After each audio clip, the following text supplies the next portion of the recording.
Alright. First of all, I gotta say one thing.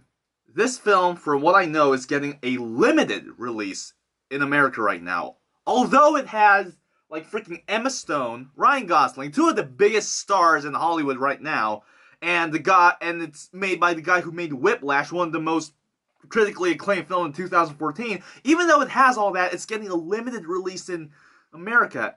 And in Korea, for some reason, we're getting a nationwide release. I live in a city that doesn't even fucking exist in the minds of like people in Seoul here. Like, I live in such a small city. If you go up to Seoul and if you ask people about my city, they don't even know we exist. And even us, even the theater that's like 5 minutes away from my place is playing La La Land in like the biggest screen ever. I don't know what America's doing, but it's definitely fucking things up. Not definitely, definitely fucking things up. Get your shit together, man. Get your shit together. Okay, so I've been waiting for this film for far too long. I fucking love musicals. Musicals right next to good, like, gothic horror movies, right up my alley. That's my shit. West Side Story, Mary Poppins, The Sound of Music, Vincent Minnelli movies, Judy Garland films, Gene Kelly, I don't know, some blah blah blah blah stuff. I love musicals. I don't know why. It's like the gayest shit ever, but I fucking love musicals. Probably because I just like music in general. And I just like the style of old show tuney songs. So I was looking forward to this so much because the last big, like, Oscar contending musical was like Les Mis like 4 years ago. And that film was fucking terrible. It was so superfluous and ostentatious. All those thesaurus words. It was trying to be so big. But the basis is so empty, and the acting is so over the top, and the singing. Russell Crowe and that's it. I just don't like Les Mis. That's enough banter. So I was looking forward to this film so fucking much. So I went to the midnight screening. It was 12:10. When I came out, it was about 2:30 in the morning. I looked at the people in the elevator as I was coming down. Most of the men seemed to be really dumbfounded by the film. Some of the women were like wiping tears, and I personally felt absolutely miserable. I, in a strange way, kinda hate this movie. I really kinda hate this movie because it's way, way, way too good. Every filmmaker right now, every person who wants to be a filmmaker, and every single director, any person who wants to be part of this big process of making movies in general, must feel so discouraged by now if they've seen this movie, because this is way too good. It's every time I think about a single scene from this film, there's a part of me that gets so happy that a film like this can be made in an age like this. An age where everything seems to be plastic and done by like the next month. The fact that we can make something so timeless again, but at the same time, like, fuck, I wish I made this. I have enough fucking passion for musicals to make something like this. I wish I made this. So it's both like such extreme admiration and then like also some extreme jealousy kind of mixed up and some like fucking fucked up shit going on in my heart. So let's get into the film. So it's a musical. How are the songs? All the songs are good. All the songs are gorgeous. But they're very subtle. Outside the first song, which is like the song called Another Day of Sun. That song is like all over the place. It's show tuney as all hell, is Broadway-ish. Everybody's dancing. There's extreme choreography going on. The setting's big. It's the big song in the film. The rest are very low key. They're very jazzy. They're very show tuney. There's not there's not a lot of choreography going on except for another song, but that's like every single song is at least sung in a very low tone. Um, Honestly, the real showcase is with the instrumentals that kind of like paint the choreography in the night settings to like further extents. There's this song about Emma Stone's character and Ryan Gosling's character kind of dancing around in at night, and it's the big scene where like you've seen the poster, like the one where she's wearing the yellow dress. That's the big choreography scene, and I don't know who did instrumental. The fucking scores in this film are amazing. Like they're jazzy, but they have this show tuney poppiness. It's very bouncy, and as you see them dancing, you can clearly see them smiling. They're having way too much fun. So moving along, kind of going along with that, the singing, the acting, and the dancing. How are they? Well, Emma Stone sings in a very modest high tone that kind of fits the subtle songs. So singing wise, Emma Stone's kind of the generic modern day decent enough of an actress who can sing kind of a tone. It's not anything that's amazing. I can clearly see other actresses doing this. Ryan Gosling kind of surprised me because I've heard his band. He's not that good. But in this film, his baritone kind of goes to like the singer from The National, or like a Leonard Cohen-ish baritone that fits the jazzy atmosphere. There's this it's kind of a cheesy song, but there's this song called City of Stars because it's fucking LA, of course. It has a very show tuney jazzy atmosphere, and Ryan Gosling's baritone just kind of fits perfectly. The dancing, the fucking choreography will make like Fred Astaire, Ginger Rogers, Gene Kelly, Debbie Reynolds. Everyone will be proud if they see this film. Unfortunately, most of them are dead. Unfortunately, but I think Debbie Reynolds is still alive. So if like Debbie Reynolds sees this movie, she's gonna be so fucking proud because every single movement kind of emphasizes the actor's strengths. Like Emma Stone's movements are really in your face. They're very like energetic. They're very there's a lot of courage in there, but there's a lot of cynicism in there. And Emma Stone's performance and her acting overall, if you see her filmography, there's a lot of cynical performances. There's a lot of like cynical comedies and really cynical teenage, roles. And she kind of encompasses all that in the choreography, and obviously the choreographers thought of this. And every like the big dance number in the nighttime with the yellow dress. In that scene, you can see that cynical element coming out, and it's kind of amazing to watch. Ryan Gosling's okay.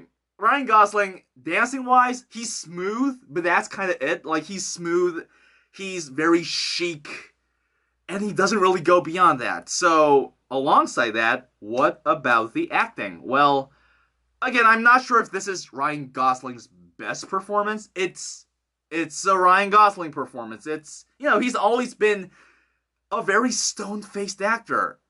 His acting consists mostly of his punctuation and his tone and his like the volume of his voice. His facial expressions were always very his facial expressions never really change. Like, his tone is where every single personality comes out. And that just means that he's a very good voice actor, overall. And it's a Ryan Gosling performance. I'm not going to say it's anything amazing. However, this is easily Emma Stone's best performance. Easily. It's easily Emma Stone's best performance. Not only is it musically great, like I said, great, subtle voice. She's not trying to go for this, like, Anne Hathaway, Christina Aguilera, blah, kind of voice that just overly sings every single note. No, she's subtle. And she understands that minimalism at certain moments really work better than just belting it, So it's not only musically great, but it just might be her most vulnerable performance. Like, it just captures everything that she did well as a dramatic actress, not as a comedic actress. Like, I mean, sure, there are some comedic moments where they capture that cynical element very well, but this is easily her best dramatic performance. Like, and here's where we kind of have to talk about the cinematography, because yeah, the long tracking shots in the musical numbers, they're great. The shots of the night, the shots of LA, they all look amazing. I get it, but I want to focus on Emma Stone and how the camera works around her, because the camera fucking loves her. The tracking shots, like capturing her like energetic movements, it really imagine her performance in Easy A done in a musical number. That's kind of how I saw it. And it's got that youthful energy in your face, kind of like this punch in the gut feeling. These cynical gestures all being shown in such vivid detail. And then there are these great close-up shots, like just these. There's this great shot where it just lingers on her. And it's like there's this blue light on her face. And obviously, we all know that she's got extremely big eyes. And she can use that. She can use those eyes to actually make extremely great emotive close-ups, more so than any actress in the game right now. It's kind of funny to say this in the game, but like in the business right now, she's got extremely emotive eyes, and Damien Chazelle, he understood that, so he gives these great close-up shots that lingers on for like 15 seconds. And she just twitches at just the right moments, and she like smiles and like almost tears up at just the right moments, just to give this close up to not feel like it's just there. It's not still. There's something vibrant there. We feel it. And these performances back up a love story, because it is a love story, and it's admittedly a love story that has very cliched steps in its progress. It's not the most original love story ever, but what it does in between is intensely mature. So yeah, they meet. The love happens out of conflict. The main conflict rises from realistic problems and realistic reasons. One of them becomes more successful. The other one also becomes successful. And unfortunately, when they become successful, they kind of need to really get into their work, because when you're in art, when you're a musician or an actress, you're gonna put your whole life into it.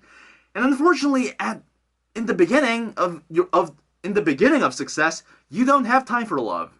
So you only have time for your work, and that's a perfectly realistic reason for a conflict to rise. And it ends on a note that just might be way too mature and way too realistic and way too authentic for a musical like this to have. But then I'm reminded of a film like The Umbrellas of Cherbourg with Catherine Deneuve, the French musical where everything is sung. And even that film is very colorful, very whimsical, but it ends on a really dreary, cold, realistic adult note. And to a certain extent, La La Land kind of takes that into his own hand and shows us that this is okay. Well, let's talk about the musical numbers, not the songs. Let's talk about the musical numbers, because this film has, if you're a movie fanatic like me, and if you've seen films from the beginning of films, like from 1895 or something, till now, and if you understand what happened in between, you will love every single musical number here. I mean, if you've seen the trailer, you've obviously seen that great scene where you see those two silhouettes dancing in the frickin' Milky Way or the fucking universe and shit, in the space, in the fucking stars, and that's. As I was watching that scene, when that scene happened, because you've seen it in the trailer, you know it's going to happen. When you see it on the big screen, it's something else. It's much more quiet than you think. The music's way more subtle than you thought it was going to be. It's not this over-the-top orchestration. It's very minimal piano work. And maybe because of that, you just kind of take it all in. You take in the scope, you take in the shadows. It reminds you of films like The Adventures of Prince Ahmed, the animation that came out in the 20s. It's Oh fuck. And there's this great number where there's a lot of poppy colors. I think it's like the second musical number where like she's singing. Emma Stone's character is singing with her roommates, and it's got a lot of poppy colors, and it's obviously influenced from like Grease and Hairspray and all those like slightly cheesier musicals. Um, and the painted backgrounds in the last musical number. Fuck. Okay, so the last musical number has like painted backgrounds. It's intense visual storytelling. Honestly, this is on par with like some Vincent Minnelli shit. And if you don't know who Vincent Minnelli is, you probably don't like musicals as much as I do. So Vincent Minnelli, he's the guy who directed The Bandwagon, Meet Me in St. Louis. I think he directed Gigi, and although I don't really like Gigi, I at least admire its settings and how it like really paints the settings like it's a painting, but it's actually real life. Everything seems so well placed and it's so colorful. He really does well with color. And I don't know what Damien Chazelle was on, but fuck, this is on some Vincent Minnelli shit. This looked amazing. And let's talk about the fucking last musical number. I'm not sure if Emma Stone and Ryan Gosling understands what they were in when they were acting in that last musical number, because that last musical number is going down in film history. 30 years from now, I'm not sure if the rest of the film is going to be remembered as well, but we're going to remember that last musical. That last musical number is going to be in the history books. People are going to be studying it in film school 30 years from now. Emma Stone at 80, when there's going to be a fucking documentary about her, this biographical documentary, and she's going to be sitting in her little armchair, and she's going to say, you know, I don't really remember much about my early career, but I do fucking remember that last musical number in Easy A, no, not Easy A, in La La Land, because that fucking musical number it's so good. It's visual storytelling at its finest. Musical settings at its finest. It's one of the most emotional things that I've ever seen. It's not even sappy. It's not even saccharine. It's not even overly sentimental. It just has that right touch of what could have been and what should have been. But they ended on, hey, this is life. We should move on. It was the past. It was good, but we moved on. And so that's life. And there's such tragedy there, but there's so much hope because it's so well. This review is kind of turning gay right now. The only flaw, because the film's not perfect, I will say this, there is one flaw in the film, and this might be a huge flaw for certain people. It's not a flaw for me, because the rest of the film is way too good for me to actually acknowledge this flaw as something that's damaging the film. I acknowledge it, but I don't think it's big enough to damage the film as a whole. The film, overall, is not really original. I've seen every single thing that it's trying to do in other films in the past. Like I said, Vincent Minnelli, Hairspray and Grease, The Adventures of Prince Ahmed. But you know what? We watch Quentin Tarantino movies even though we understand that he's referencing, like, everything he does is basically a big reference for one of his favorite movies, like, made in the 60s and the 70s. And we don't care. So why should I care now? So, I'm just saying, this is a flaw that didn't exist in Whiplash. Whiplash was a totally original, in-your-face, gut-wrenching music film. This film does have hints of over-nostalgia at times. There are hints of over-self-indulgence. There are hints of unoriginality here and there. But when you see what the film is trying to do overall, you kind of ignore it because it's too good. It's good to the point where you almost hate it. And I think that's the best goddamn compliment I can give to any film. It's so good that I hate it. It's so good that I wish I made it. And fuck. Look, I'm gonna give it a masterpiece rating for right now. I honestly want to see it again, and I want to see it again until it really gets to me and like I'm in fucking tears. Because I might be overreacting right now because it's been a while since a musical, like a new musical, was this good. But it is this good. And I don't know what else to say. It's really good. For now, it's the masterpiece. I don't know what I'm gonna feel about it like 5 years from now. I don't know. Maybe I'll forget about it. But for now, it's one of the big films, man. If this doesn't win Best Picture, I don't know what fucking will. It at least needs to win Best Song. Like, come on. Like, fucking Zootopia, come on. That song's trash. So yeah. Masterpiece, La La Land. Watch it. Fucking watch it, man. Bye.